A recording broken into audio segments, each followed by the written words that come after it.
하버드 경영대학원의 한 연구팀이 흥미로운 실험을 진행했습니다. 학생들에게 하루에 단돈 $3를 절약할 수 있는 행동을 꾸준히 했을 때 30년 뒤 자산에 어떤 차이가 발생하는지 시뮬레이션을 보여준 겁니다. 놀랍게도 매일 커피 한 잔 값을 아껴 투자로 전환했을 때 단순히 돈을 모으는 것과 비교해 수억 원의 차이가 벌어졌습니다. 학생들은 충격을 받았죠. 이렇게 작은 금액이 이렇게 큰 차이를 만든다고? 대부분은 큰돈이 부를 만든다고 믿습니다. 하지만 연구 결과는 정반대를 말했습니다. 부를 무너뜨리는 건 거대한 폭풍이 아니라 매일 조금씩 새는 작은 구멍이라는 사실 말이죠. 워런 버핏이 했던 말이 있습니다. 작은 비용이라도 무시하지 마라. 누수는 배를 가라앉힌다. 그는 세상에서 가장 거대한 배를 운전하는 투자자였지만 그 배가 가라앉는 이유가 거대한 파도가 아니라 작은 구멍이라는 사실을 누구보다 잘 알고 있었습니다. 버핏이 매일 맥도날드에서 $3짜리 햄버거를 먹는 습관을 가진 것도 바로 이런 철학의 연장선에 있습니다. 그는 말합니다. 나는 작은 지출을 절대 가볍게 여기지 않는다. 첫째, 작은 지출은 뇌를 마비시킨다. 우리 뇌는 큰 비용에는 경계심을 발휘합니다. 수백만 원짜리 물건을 살 때는 며칠이고 고민하죠. 그런데 몇 천 원, 몇만 원 단위의 지출은 어떻습니까? 우리는 무심코 결제 버튼을 누릅니다. 이 차이는 인지적 편향 카그니티브 바이어스 때문입니다. 하버드 심리학자들은 이 현상을 소액무감각 현상이라고 불렀습니다. 인간의 뇌는 작은 금액에 대해 위협 신호를 크게 울리지 않기 때문에 그 반복이 쌓이면 치명적 결과를 낳습니다. 신경과학적으로도 설명할 수 있습니다. 뇌의 도파민 시스템은 새로운 보상을 받았을 때 강하게 반응합니다. 스타벅스 커피 한 잔, 택시 앱으로 호출한 5,000원의 편리함, 간단한 온라인 쇼핑에서 오는 작은 쾌락. 이런 작은 자극이 반복될 때 뇌는 이 행동을 습관화하고 이건 별일 아니야라는 신호를 강화합니다. 결국 매달 통장에서 빠져나가는 작은 금액들이 장기적으로는 당신의 재정을 좀먹는 누수가 되는 겁니다. 둘째, 진화론적 관점에서 우리는 작은 것을 무시하도록 설계됐다. 인류가 수십만 년을 살아남을 수 있었던 이유는 큰 위협에 집중했기 때문입니다. 원시시대 인간에게 중요한 것은 사자에게 잡아먹히지 않는 것, 부족이 굶주리지 않게 하는 것이었습니다. 작은 문제는 생존과 직결되지 않았기 때문에 뇌는 의도적으로 무시했습니다. 하지만 현대 사회에서는 상황이 달라졌습니다. 당신의 삶을 무너뜨리는 것은 사자가 아니라 신용카드에서 자동 결제되는 9,900원짜리 구독 서비스들입니다. 진화의 설계 덕분에 우리는 작은 비용에 둔감하지만 바로 그 무심함 때문에 재정적 함정에 빠지는 것이죠. 부자와 가난한 사람의 차이는 바로 여기서 갈립니다. 부자는 본능을 거슬러 작은 비용을 경계하고 가난한 사람은 본능대로 작은 지출을 대수롭지 않게 넘겨버립니다. 셋째, 해외 유명 CEO들이 말하는 작은 비용 철학. 아마존의 창업자 제프 베조스는 초기에 직원들에게 이런 말을 자주 했습니다. 우리가 쓰는 $1는 고객의 돈이다. 작은 비용을 무시하면 고객을 배신하는 것이다. 그래서 아마존 사무실은 수십억 달러의 기업이 된 이후에도 평범한 책상과 의자만을 사용했습니다. 책상은 심지어 문짝을 잘라 만든 것으로 유명하죠. 그 이유는 단순했습니다. 작은 비용을 경계하는 습관을 조직의 DNA로 새기기 위함이었습니다. 일론 머스크 역시 비슷한 철학을 보여줍니다. 스페이스X를 창업할 당시 그는 로켓의 부품을 하나하나 직접 점검하며 기존 업계의 견적이 과도하게 부풀려졌음을 밝혀냈습니다. 작은 부품 단가 하나까지 집요하게 줄인 덕분에 스페이스X는 NASA조차 불가능하다고 생각했던 비용 혁신을 이뤄낼 수 있었습니다. 이처럼 세계적인 부자들은 큰 그림을 보는 동시에 작은 누수를 철저하게 차단하는 습관을 가지고 있습니다. 그들에게 작은 지출은 단순히 돈의 문제가 아니라 철학과 태도의 문제였습니다. 넷째, 가난한 사람은 왜 작은 지출에 무너질까? 가난한 사람들이 가장 흔히 하는 착각은 이 정도는 괜찮아라는 자기 합리화입니다. 심리학에서는 이를 인지적 부조화 카그니티브 디서넌스라고 부릅니다. 사람들은 자신의 행동이 재정에 미치는 영향을 과소평가하고 스스로를 위로하기 위해 나는 큰돈은 안 쓰니까 괜찮아라고 합리화합니다. 문제는 이 합리화가 매일 반복되며 습관으로 고착화된다는 점입니다.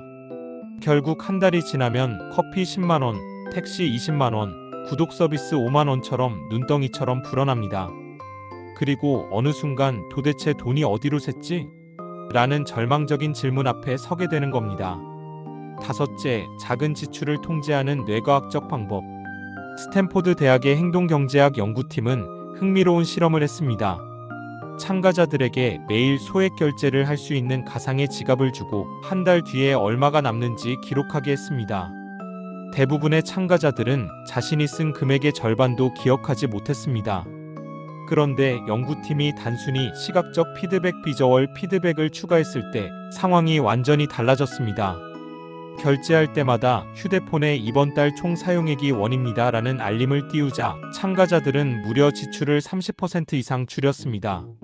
이는 우리의 뇌가 작은 금액을 인지적으로 무시한다는 것을 보여줍니다. 하지만 눈에 보이게 만들면 뇌는 더 이상 도망칠 수 없고 통제력을 되찾게 됩니다. 즉, 작은 지출을 막는 첫 번째 방법은 가시화입니다.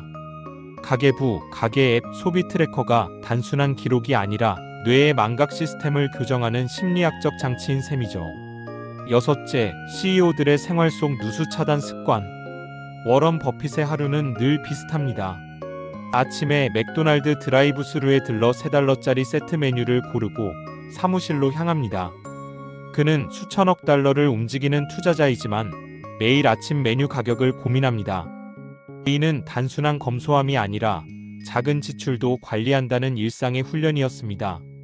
빌 게이츠 역시 마찬가지입니다. 그는 억만장자가 된 이후에도 항공사 이코노미 좌석을 고집했으며 자녀들에게도 무제한의 용돈을 주지 않았습니다. 이유는 단순합니다. 작은 비용에 무뎌지는 순간 재정적 감각 전체가 무너진다. 이 철학이 결국 거대한 기업 운영에도 이어졌습니다. 일론 머스크는 테슬라 공장을 돌며 전기 부품 단가 하나하나를 직접 검토했습니다. 직원들이 이 정도는 그냥 투자라고 할 때마다 그는 아니다. $10씩만 절약해도 수만 대에서 누적되면 수백만 달러다라고 강조했습니다.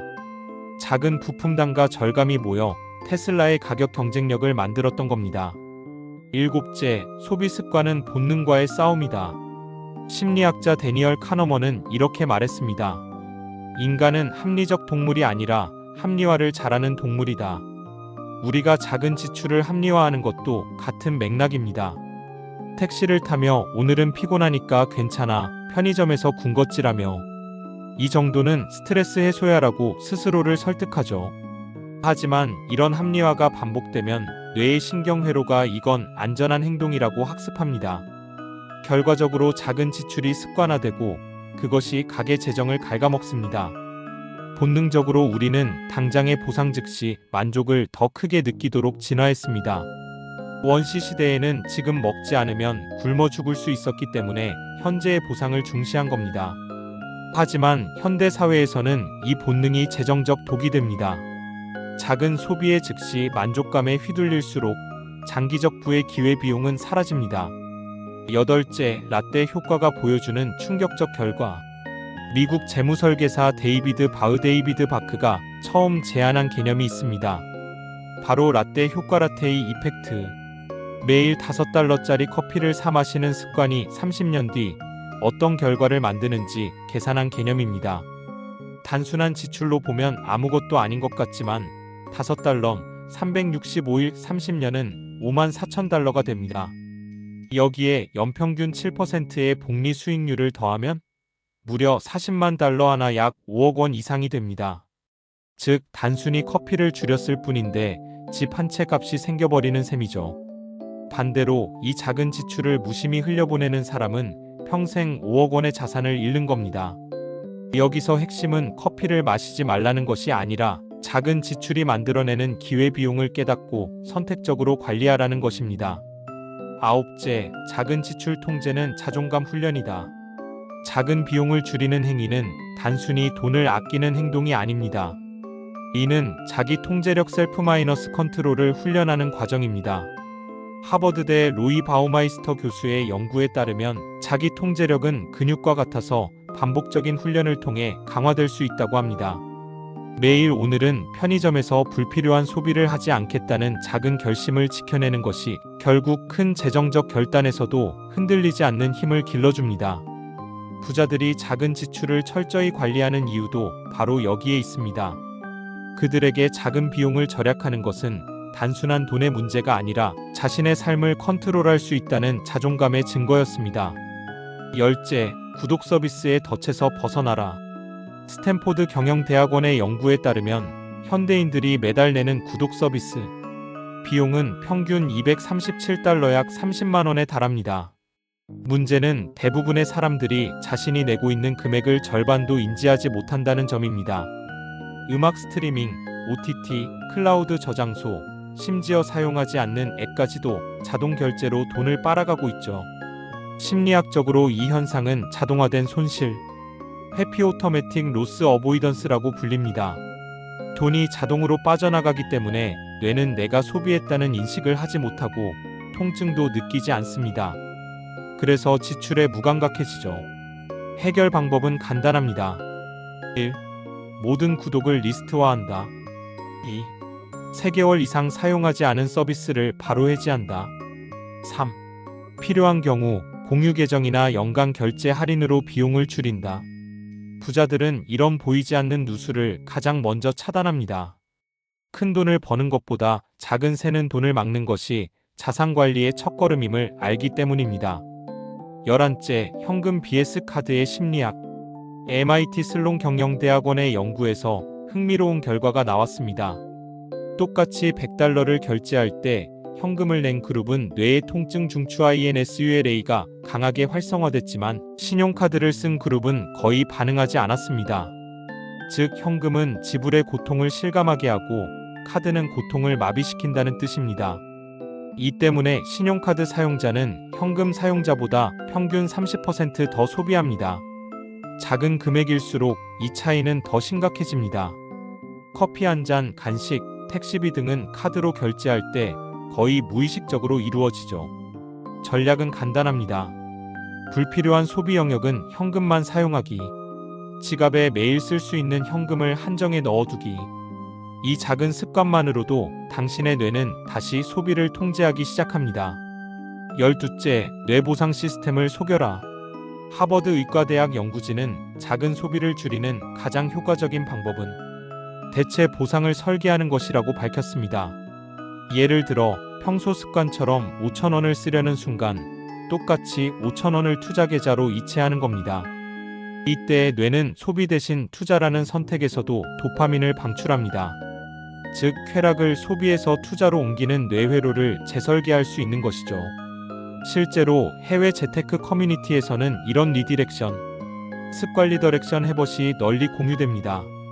스타벅스에 갈 돈을 S&P 500 ETF 계좌로 자동 이체하거나 택시를 탈 돈을 모아 자산관리 앱에 넣는 식입니다. 이 작은 행동이 쌓이면 돈을 쓰는 순간 즐거움이 아니라 돈을 지키는 순간 즐거움을 학습하게 됩니다. 13째, 환경이 소비 습관을 결정한다. 심리학자 커트 레비는 환경은 인간 행동을 결정하는 가장 큰 힘이라고 말했습니다. 소비 습관도 마찬가지입니다. 당신이 어떤 환경에 있느냐가 작은 지출을 막느냐, 세게 하느냐를 결정합니다. 편의점 앞에 살면 불필요한 군것질이 습관이 됩니다. 배달앱을 항상 켜두면 음식비 지출이 무의식적으로 늘어납니다. 광고 메일을 지우지 않으면 충동 구매가 늘어납니다. 그래서 부자들은 환경을 먼저 바꿉니다. 신용카드는 집에 두고 외출 시 체크카드만 사용. 배달앱 알림 끄기. 간식 대신 사과, 견과류를 눈에 보이는 자리에 두기. 환경을 통제하는 순간 작은 지출을 통제하는 힘이 자연스럽게 따라옵니다. 14째, 작은 지출을 막는 사람과 허용하는 사람의 미래. 하버드 비즈니스 리뷰의 장기 추적 조사에 따르면 20대 때 소액 지출을 체계적으로 관리한 사람과 그렇지 않은 사람의 30년 후 자산 격차는 평균 7배에 달했습니다. 중요한 건 큰 연봉 차이가 아니었습니다. 작은 지출을 관리하는 습관의 유무가 장기적으로 인생의 궤적을 갈랐습니다. 여기서 깨달아야 할 것은 단순합니다. 파도를 무서워할 필요는 없습니다. 진짜 위험은 보이지 않는 작은 구멍입니다. 그 구멍을 막는 사람이 배를 끝까지 몰고 가고 구멍을 무시하는 사람은 항해 도중 침몰합니다. 15째, 작은 지출 관리 인생 관리. 하버드대 심리학 교수 된 길버트는 말했습니다. 우리는 돈을 통제한다고 믿지만 사실은 돈이 우리의 삶을 통제한다. 여기서 돈을 통제한다는 것은 단순히 큰 자산을 운용하는 게 아닙니다. 매일 반복되는 작은 지출을 관리할 수 있느냐, 없느냐가 결국 인생 전체를 결정한다는 뜻입니다. 작은 돈을 통제하지 못하는 사람은 결국 큰 돈 앞에서도 흔들립니다. 반대로 작은 비용을 다스릴 줄 아는 사람은 어떤 규모의 재정에서도 원칙을 지킬 수 있습니다. 부자들의 공통점은 나는 내 돈의 주인이다라는 태도입니다. 16째, 작은 절제가 주는 심리적 자유. 재정 전문가들은 공통적으로 이렇게 말합니다. 돈이 많아서 자유로운 게 아니라 지출을 통제할 수 있어서 자유로운 것이다. 작은 소비를 줄였을 때 단순히 통장 잔고가 늘어나는 것 이상의 효과가 생깁니다. 바로 심리적 해방감입니다. 예를 들어 매일 5,000원을 줄여 ETF에 넣는 습관을 만든 사람은 오늘도 내가 돈의 주인으로 살았다는 자존감을 얻습니다. 이 자존감은 의외로 강력한 행복감을 줍니다. 실제로 하버드 행복연구팀은 소비 통제 습관을 가진 그룹이 그렇지 않은 그룹보다 삶의 만족도가 25% 높았다는 결과를 발표했습니다. 17째, 부자들의 사고방식으로 전환되는 순간. 워런 버핏, 제프 베조스, 일론 머스크 같은 억만장자들의 이야기를 들으면 한 가지 공통점이 있습니다. 그들은 모두 작은 돈도 진지하게 대한다는 것입니다. 버핏이 맥도날드 메뉴 가격을 고민하는 장면, 베조스가 책상 하나에도 절약 정신을 불어넣은 사례, 머스크가 부품 단가 몇 달러까지 줄이려 집요하게 파고든 이야기. 이들은 단순히 돈을 아낀 것이 아닙니다. 그들은 돈에 대한 태도를 훈련했습니다. 작은 돈을 대하는 태도, 큰 돈을 다루는 태도의 연습, 작은 습관을 지키는 태도, 위기에서도 흔들리지 않는 원칙. 이 사고방식이 그들을 거대한 부자로 만들었습니다. 18째, 당신이 가난한 이유는 작은 지출 때문이다. 많은 사람들이 이렇게 말합니다. 난 큰 돈을 벌지 못해서 가난하다. 하지만 진실은 다릅니다. 당신이 가난한 이유는 큰 돈을 못 버는 게 아니라 작은 돈을 무시하기 때문입니다. 배를 가라앉히는 건 파도가 아니라 작은 구멍이듯 당신의 재정을 무너뜨리는 건 갑작스러운 위기가 아니라 매일 무심히 흘려보낸 작은 지출입니다. 그 구멍을 막는 순간 배는 멀리 항해할 수 있습니다. 19째, 결론 부자가 되는 첫걸음. 부자가 되기 위한 첫걸음은 억 단위의 수익이 아닙니다. 그 시작은 단돈 1,000원, 만원의 흐름을 주도적으로 통제하는 습관입니다. 하버드대 재무심리학자들이 말한 결론은 단순합니다. 작은 비용을 무시하지 않는 습관이 장기적으로 부의 격차를 만든다. 그러니 오늘 당장 시작해보세요. 자동 결제 내역을 점검하고 불필요한 것을 해지하세요. 현금 사용을 늘려 지출의 고통을 느끼세요. 작은 소비를 줄인 만큼 투자 계좌로 옮기세요. 이 단순한 습관이 쌓여 언젠가 당신은 깨닫게 될 겁니다. 아, 나는 이제 더 이상 가난한 사람의 사고방식이 아니라 부자의 사고방식으로 살고 있구나. 댓글로 여러분들의 생각을 알려주세요. 지금까지 더리치랩이었습니다. 구독과 좋아요는 영상 제작에 큰 힘이 됩니다.